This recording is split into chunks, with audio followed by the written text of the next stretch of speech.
Suddenly the Messenger of Allah sallallahu alaihi wasallam entered into that room, and he said to his wives, "What is he doing here?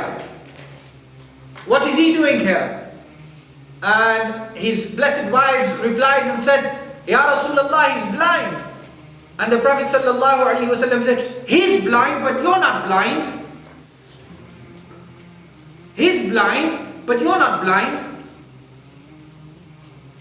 And we know that the blessed wives of the Prophet sallallahu alaihi wasallam, and we know that the Prophet sallallahu alaihi wasallam knew that his blessed wives were absolutely pure. If this was allowed for anyone, it would have been allowed for the wives of the Prophet sallallahu alaihi wasallam.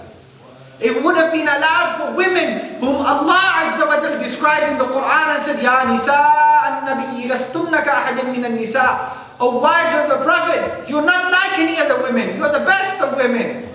If this was allowed for anyone else, then it would have been allowed for the Prophet's wives.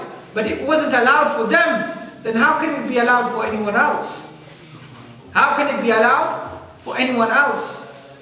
And likewise, the Prophet ﷺ was traveling with a young companion of his, who was a young boy, and a lady walked past. A lady walked past, and this young boy was staring at that lady, and he fixated his eye upon that lady. And the Prophet ﷺ moved that companion's face away with his blessed hand. Moved his face away with his blessed hand, sallallahu alaihi wasallam. Why? Khafidut tarf. His blessed sight was always lowered. His gaze was always lowered. If anyone was allowed for their sight to roam around, then it would have been the Prophet and his blessed household.